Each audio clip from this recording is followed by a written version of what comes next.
I'm Melissa Keenan. I'm CEO and owner at Coaching with Melissa Keenan. If you haven't been here before, welcome. Glad you're here. If you watch this live, watch this on replay, type a comment in. Let me know that you watched, and I'd love to hear from you.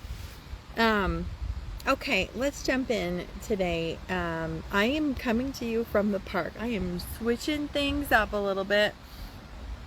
Trying to identify what allows me to stay in the feminine most often while running a multi-six-figure corporation. And it's beautiful. It's a very beautiful journey that I've been on. Great. Hi, Megan. Hi, Cecilia. Yeah, so say hi in the comments if you're watching. Love to hear where you're watching from. And let's just dive right into this topic. So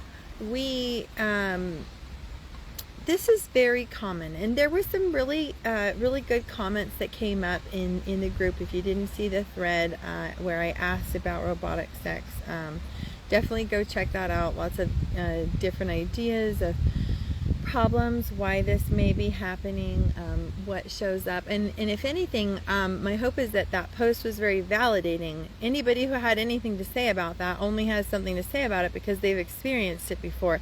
It's part of the natural ebbs and flows of a relationship, for sure.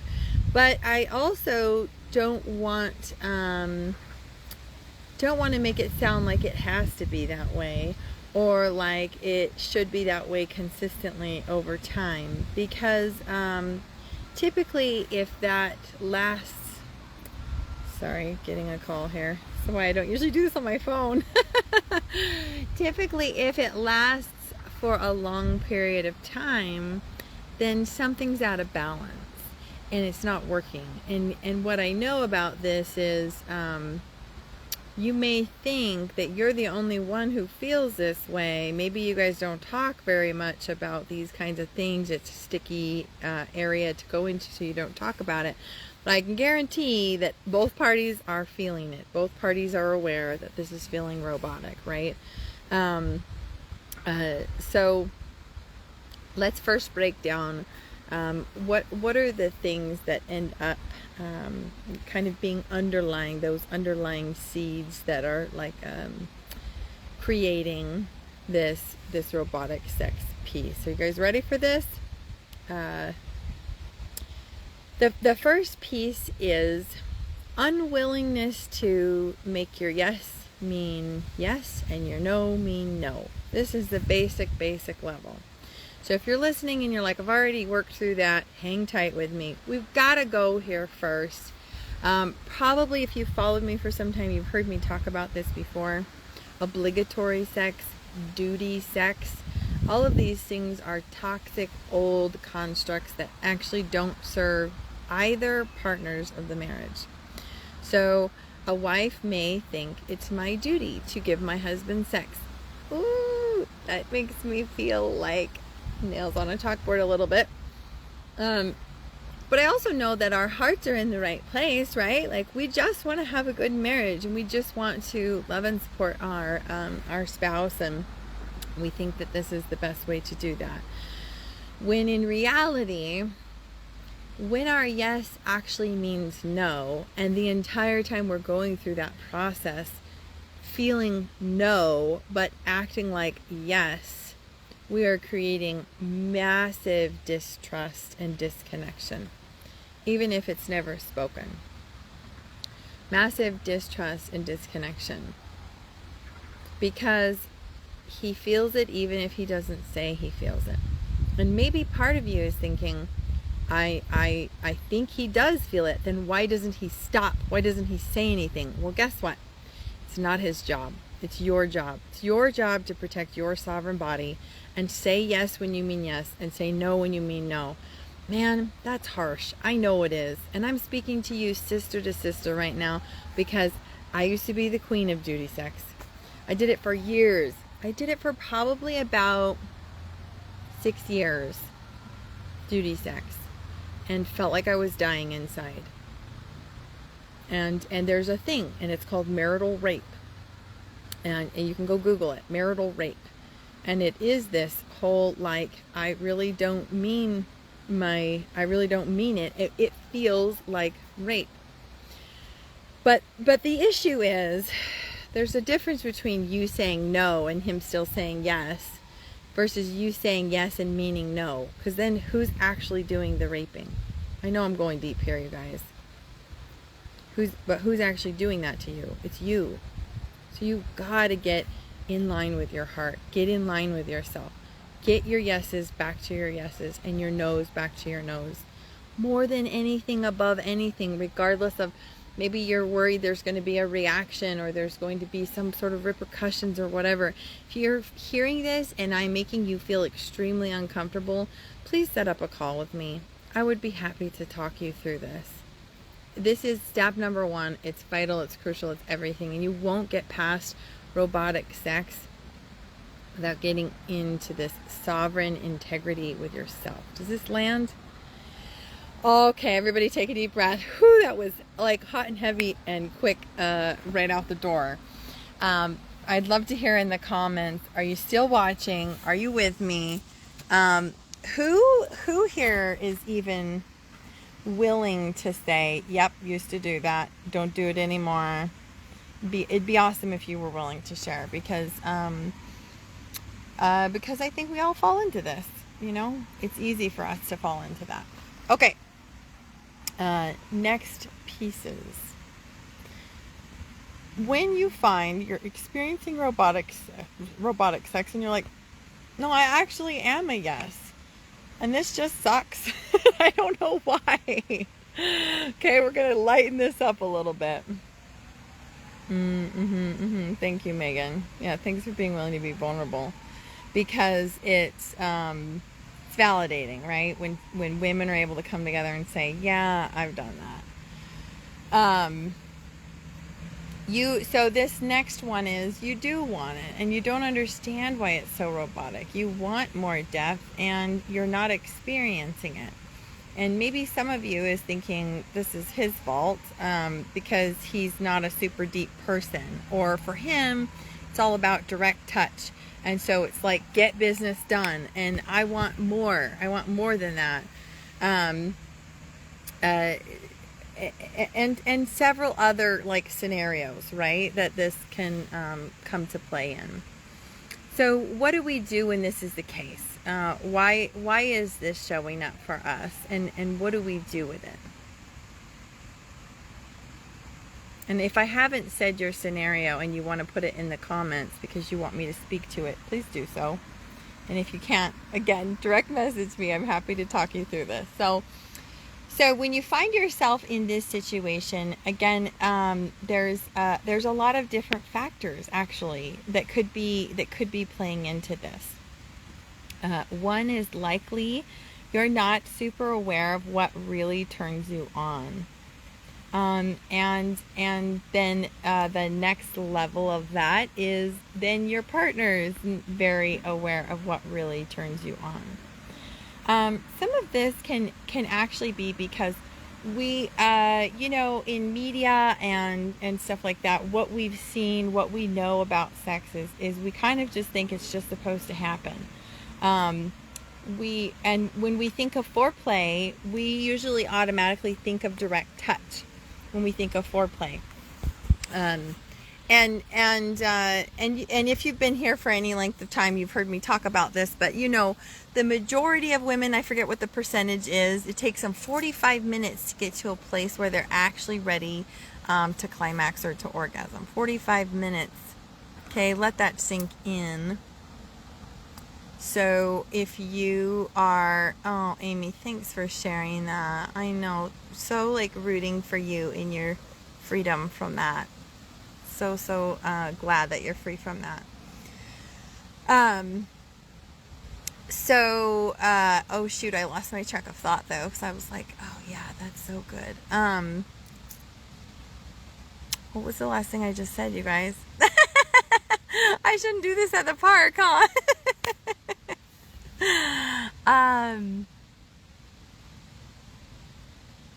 Robotic sex, and you do want it, and you don't know what turns you on, and he doesn't know what turns you on, and foreplay. There we go. I got there. Thank you guys for holding on with me. So foreplay is so much more than direct touch. There, it came through, Amy. Thanks. Thanks for having my back. Yeah, 45 minutes. So not everyone is going to be 45 minutes, but 45 minutes. Yeah. How fascinating, right? If we went into our sexual encounters kind of assuming that was the case. It doesn't have to be that way, especially when you get to know what turns you on a little bit more. But there are a lot of different approaches to this. So for some women, they're very turned on by emotional connection. They need emotional connection first before physical touch. Some men are that way too. I know that's a stereotype that women really want that, but it's actually, I found that's 50-50. In relationships that I speak with, it's like sometimes the man's really like, no, if you're nagging me, I don't want to have sex. Like, and the reason is he doesn't feel emotionally connected. And sometimes, it's the woman who's like, I need like this safety. I need to know that you deeply care and that you see me and that, I can like bare my soul to you, and then I want sex. And that's foreplay. That is foreplay, you guys. We totally don't like go into that with the foreplay conversation, do we? For some, there's a wall around things that are considered taboo. But for some of us, we are actually more turned on by those things that seem taboo. And so it's like, okay, well, I have a lot of integrity. Here's an example from my personal life. I'll just get real with you guys. I have a lot of morals and principles and things that I follow, and so things like pornography are like off table for me. Things like group sex, that's never going to happen in my relationship. Things like, whatever. And however, a lot of those sorts of things turn me on. So my husband sending me dirty texts totally turns me on. Me sending him dirty texts turns me on. Things like BDSM kind of area, that kind of stuff turns me on. I love it. And so we can talk about those kinds of things without ever crossing the boundaries that we've set in our marriage, boundaries that we have for ourselves. We even, we role play. We talk about all kinds of stuff in sex. And so it's a willingness to identify what does turn you on, and then finding ways to allow that within the sacred partnership of your marriage, right? And then one last piece to speak on about identifying what really turns you on. Some people are very spiritual, and it's more about the energy of sex than it is about the actual act of sex. In fact, for some people, the act of sex itself can become too physical. It's too physical because they're so like spiritual. Like, these are your kinds of people who are like, I only really have one toe on this planet, and then like everything else in my world is like energetic and stuff, right? Some of these people are walking around completely unaware that they're it's called an energetic, that they're an energetic, and that and they don't really know that, but they just know that they're not always super turned on during sex, right? So for these kinds of people, you want things like anticipation is huge, right? Because it's like the energy of sex before the actual sex itself, or like the spiritual creation of the sex before the actual physical sex itself. Anticipation is huge with foreplay. The idea of like your souls being intertwined, the idea of your energy being intertwined, the idea of the masculine, feminine, red and blue flames dancing with each other, like these are the kinds of things that start to light you up. The idea of being able to like transcend together during sex, these are the kinds of things that turn you on. And then there's a group of people who just love direct touch, and yet they're like, well, it still feels robotic, probably because you haven't brought in some of these other things. All of these different kinds of things can really enhance what you have going. But what I see is that people just get stuck in these cookie cutter ruts with it. It's almost like, well, we found something that works, and we're afraid that if we add anything else or shake it up at all, we're going to lose what we have. So one other problem I want to speak to with this, so we talked about the issue of knowing what turns you on. So vital, and this is a great and beautiful journey for you and your partner to go on together. The other issue is foreplay, allowing that foreplay, allowing you to have more of what you want. And then I want to speak to this third issue, which is way too much emphasis on orgasm. We just have way too much emphasis on it, as if it's like the end all be all. Like we get so hyper focused and stuck on it that we lose the joy of the journey. Does anybody do that in any area of their life, right? Whatever the goal is, and in sex, for whatever reason, we've all made the only goal and benchmark orgasm. Then you get all caught up along, like, everything is suffering until I reach the goal. Like, and I know I do this in other areas of my life for sure. It's hilarious. So we do this in sex, and it zaps away all the joy. So hyper focusing on orgasm is so can be so joy zapping, life zapping. It just can really. And then what's funny about it is, you know, all these people have written books. Probably you have some books, right, about sex. Where you know, they're talking about going to all these different places with orgasm and with sex, and all of that is absolutely true. You've heard me talk about it before. But when we get so hyper focused on that as the end goal, we actually lose the ability to have it. It's like people who are focused on getting enlightenment. You can't make it happen, you know? And you probably had that experience before, even where you're like so focused on it that you can't even make it happen. Especially for a woman. That doesn't seem to be the case for men, but for a woman it definitely is the case. So hyper focused on it, you're all of a sudden all in your head, and you cannot even make it happen at all. So, Megan, I see your question, but I'm not sure what you're referring to. So if you could rephrase that, I'm happy to speak to it. So these are some of the things that we show up when we find ourselves in this area of robotic sex. And I think a little conversation around, like, maybe trying things outside of the box would go a long way with most couples. There's a myriad of remedies that speak to this. And I think what I want to say to that is, I mean, I could sit here and give you, follow this XYZ formula.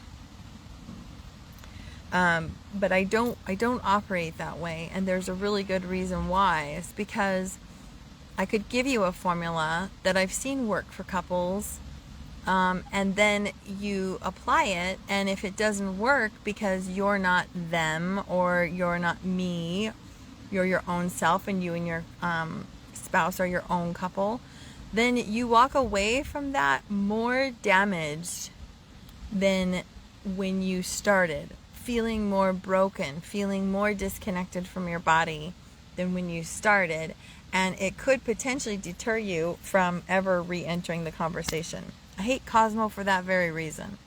Everybody's just supposed to have explosive, amazing sex all the time, and all these little tips and tricks are supposed to work every time. And then when they don't, what then? It's a bunch of bull crap. There's nothing wrong with you. You're not broken. Oftentimes, our sex drive will shut down, or our connection will shut down, and it's an invitation because there's something deeper calling to us personally and calling to us as a married couple. How beautiful is that?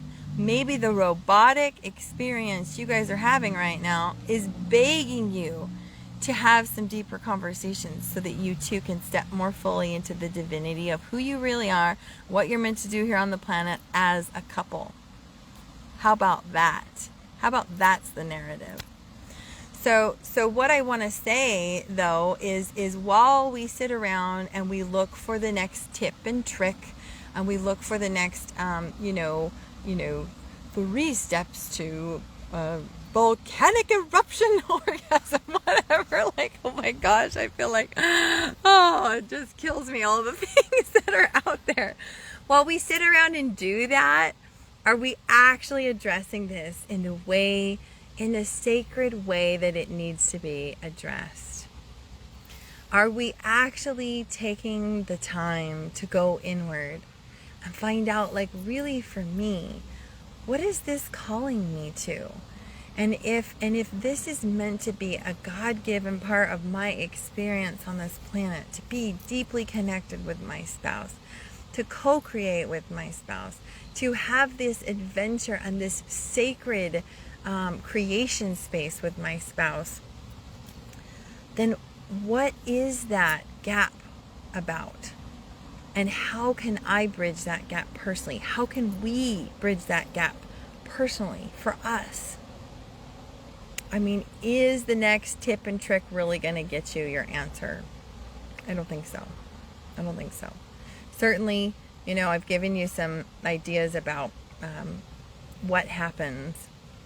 And I hope that that's helpful. Take an inventory. Look at what's happening for you guys. And the next step is talk about it with each other. And if you find that you are still getting a little stuck, reach out for support in a container where you know it's going to be treated as sacred and special and amazing, and you're constantly going to be guided back to your own inner wisdom, your own inner blueprint for your perfect sex and what that's supposed to look like for the two of you. Is that landing, you guys? We don't always like change. It's a fear of the unknown. Do you think that applies to foreplay and our sex life too? And that's why we stay robotic. That definitely could be. I mean, I think again, it's a little bit like now that you've heard a lot of the different things, check in and ask yourself, like, is it fear of change, or what is it? Most often, I don't see that. Most often, what I see is fear of failure more than anything on both sides. Like, again, it's like, I know what works. I know what works for me, and I know what works for him. He knows what works for me, and he knows what works for him. And so we're afraid to shake anything up, because if we do, what if we lose that? What if we lose it all? That's what I see most often, fear of failure. And then what's tricky about this is if the two of you haven't been accustomed to experimenting or getting really intimate emotionally with each other, then having these kinds of conversations can feel actually really risky. It can feel like, well, I might be reprimanded, or I might be, is it even safe for me to say no? Is it safe for me to say what I like more? Is it safe for me to say, let's try some different things? Is it safe for me to say that's not working? And really looking at that, because if we don't have that emotional intimacy piece, this can be really risky. It can feel very scary, like you're going to be reprimanded or you're going to cause more damage. And so that's why that piece is so, so important. That intimacy, first starting with you. What do I feel? What do I want? Are my yeses yeses? Are my noes noes? And then being able to express that to your partner. So again, my friends, this can be changed. And you have the answers inside of you. You know what you need. You may even know what your partner needs. or you may not, and you just need to ask. And if anything, I hope that I have given you the hope that it is possible. It is possible to change this and make it into something amazing. And if you're feeling called to go deeper, I'd love to get on the phone with you. I'll pop my link into the comments, and I hope to talk to you then. I hope to get to know you a little bit more in person, so we can discuss exactly what shows up for you and what would be needed to go forward in a new way, in an authentic way, in a rich, deep, and full way, with fire and passion and fullness, and the two of you feeling alive and in your purpose and connected, because the world needs you that way. Okay, thanks guys.